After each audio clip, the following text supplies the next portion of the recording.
My name is James Dwyer. At 16 years of age, I was diagnosed with primary bone cancer.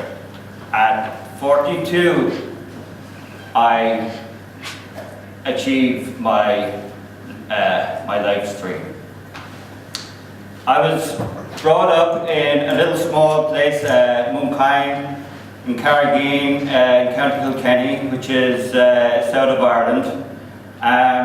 I was very lucky to be brought up on a farm where we had horses, and we used to go to gymkhanas and shows, and I used to show jump my ponies, and that's where my love of horses came from.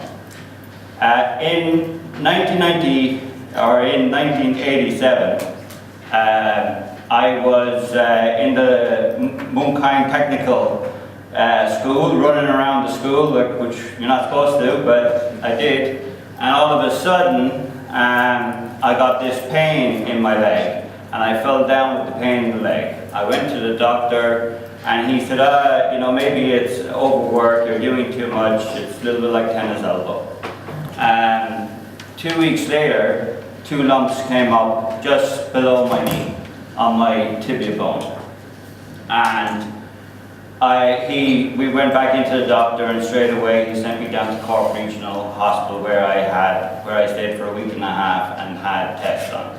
At this stage, I wasn't, being 16, I wasn't sure what was going on.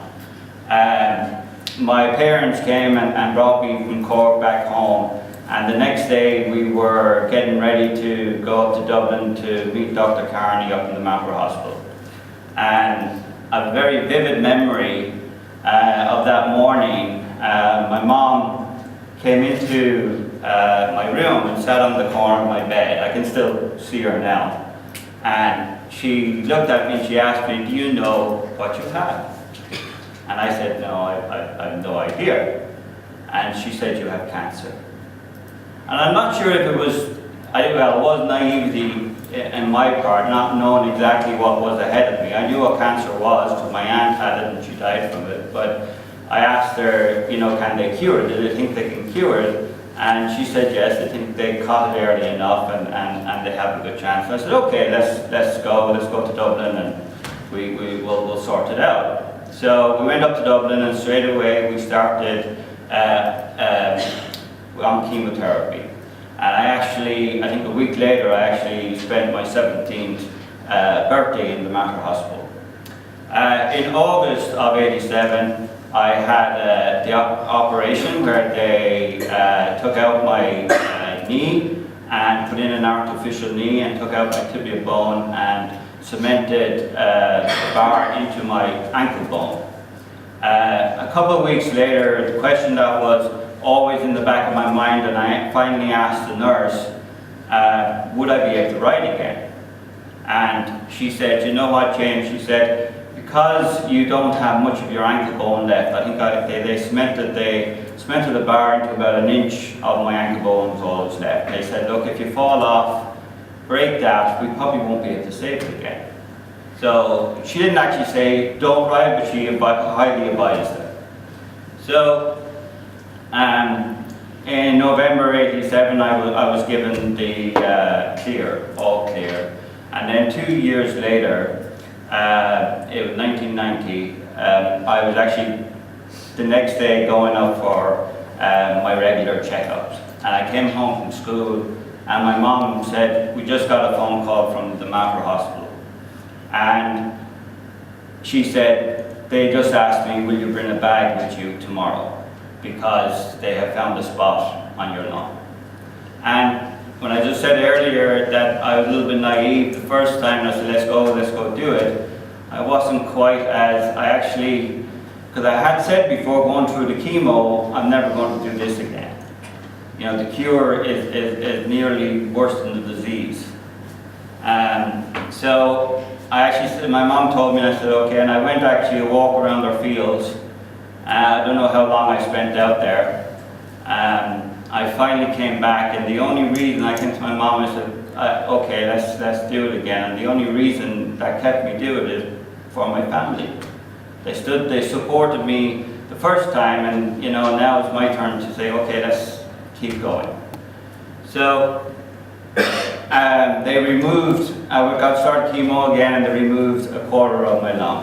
That was in 1990, and I'm very happy to say that was 23 years ago, and I have no cancer since.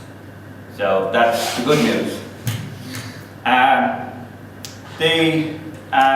Between 87 and 97, I actually had a lot of pain with my implant, because they left in my kneecap, and the artificial knee used to chip away on the kneecap, and that caused quite a bit of pain. I would be good for a couple of months, and then it would start paining again. And also infection was a big thing as well, because they had to take out so much muscle and stuff to fit the bar in that the fluid would find the weakest part of my skin and just start weeping, and I'd get infection. So I think over the 10 years I probably had 6, 7 different operations trying to put a button in between the kneecap, trying to do stuff to stop the pain, clean infections.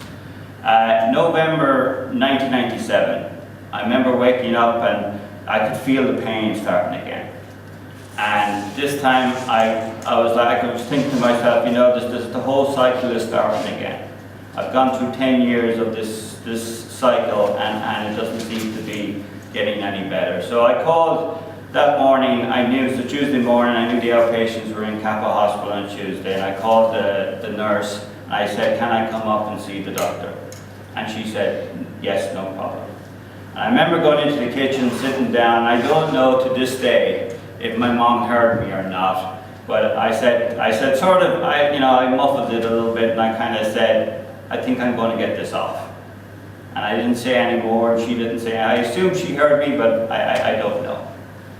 Then my sister brought me up into up to Kappa, and Dr. Herson came in, and he had all his student doctors with him. I think there were about 6 or 7 of them in the room, and he said, okay, he said, what's wrong? And I said, well, you're probably fed up with me coming and saying that I have pain. And he poked and prodded, as a good doctor does, and he looked at me and he said, okay, he said, what's the next step? And I said, well, doctor, you might as well take it off now. And he straight away said yes, which actually shocked me, because I was actually expecting to say, are you sure? You sure this is the right thing for you? You sure? But no, that initial, it was like, oh, shit, I'm going to do it.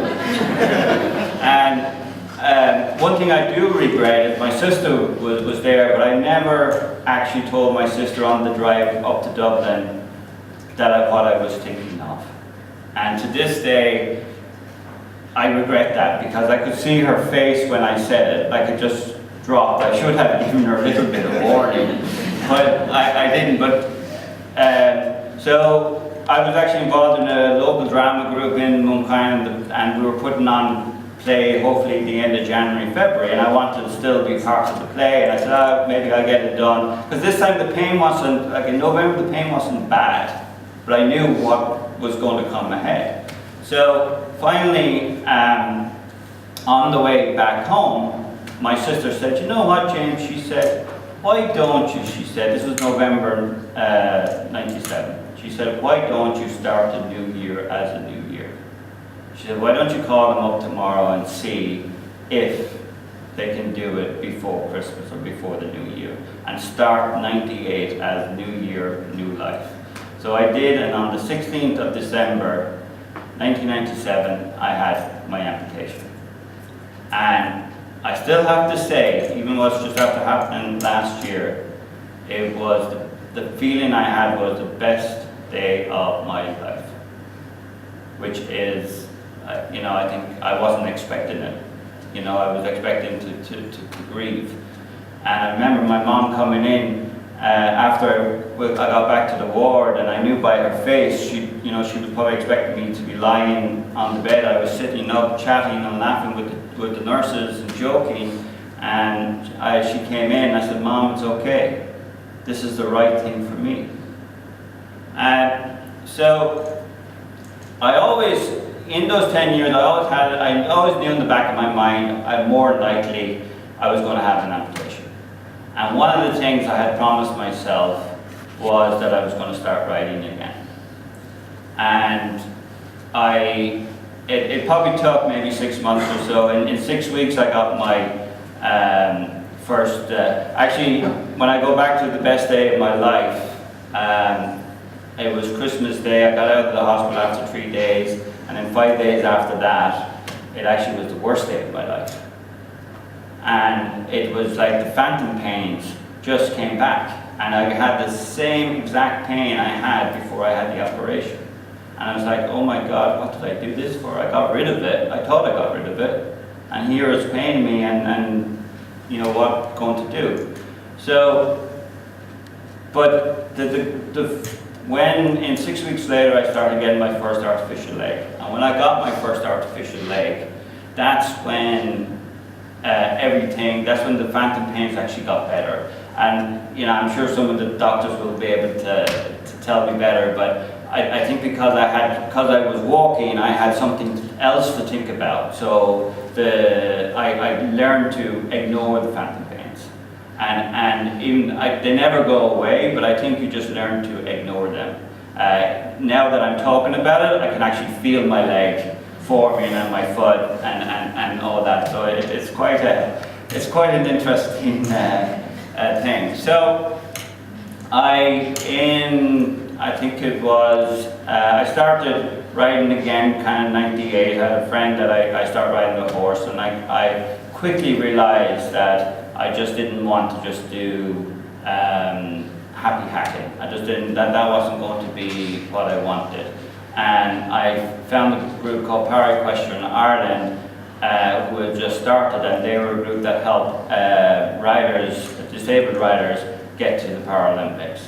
So in 2000 I joined them, and straight away I got the bug to, I actually wanted to do show jumping, but they don't do show jumping in the Paralympics, and they said give dressage a try, and I was like, that's a little boring, they only do circles and what have you, and they said no, give it a try. So I did, and I went to a trainer in Limerick, and I caught the